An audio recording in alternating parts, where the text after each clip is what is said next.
Okay, goodie guys, no? Mayroon tayong gagawin dito na Samsung, no? So ito yung mga old model na Samsung guys. Ang error nito guys, DE, ayan no. So DE error ang ating gagawin ngayon. So ito yung mga sinaunang washing guys, matibay pa ayan no. Gumagana pa, ito yung mga kauna-unahang modelo ng Samsung, no.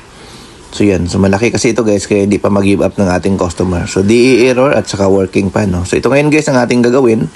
So dahil DE error ito, buksan natin tong likod, no. Check natin, tingnan natin kung anong naging problema. Bakit nagkaroon siya ng DE error. So usually naman guys, ang DE pagdating sa mga ganito is yung door switch, no. So tingnan natin kung door switch ang naging problema nito. So nandito tayo ngayon guys sa Binyan, Laguna. So dito tayo ngayon nag-service, no. Sa mga gusto pala magpa-service sa amin, message lang kayo sa aming Facebook page sa Nurture Repair Shop. Sa mga gusto naman ng mga tutorial, nasa YouTube po tayo, yung Nurture TV, no.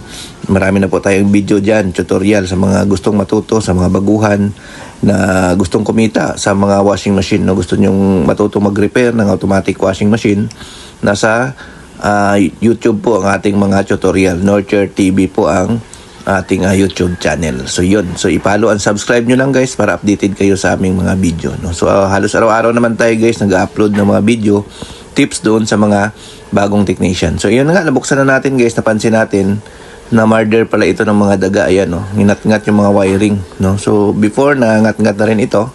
So ngayon, kinagat na rin ito guys ng daga, ganun din ang problema. So 2 years ago ganun din, no, nangat-ngat din ito, no. So yun, binalikan, no. Ayan. So yun, no, yung mga ganito kasi guys, common problem talaga ng mga washing machine, no, yung inangat-ngat ng mga daga yung wiring.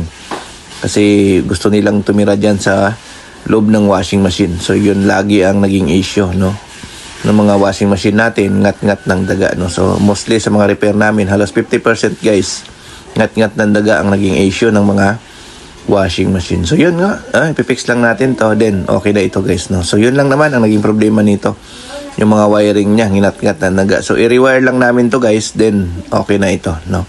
So ganun nga, no, pagka naka-encounter kayo ng mga trouble ng inyong washing machine, ang first step talaga na gagawin nyo dyan, i-check nyo baka may ngat-ngat yung mga wiring. Kasi yun yung mga kauna-unahang naging problema talaga, no, yung mga wiring dyan na kinakagat ng daga, no. Pag wala namang ngat-ngat, no, pwede na kayong tumawag ng technician. So sa pag-connect naman yan, di kayo maliligaw dyan guys, kasi color code naman kung anong kulay dyan yung na inat-ngat, yun lang din naman yung dudugtungin nyo. So yun.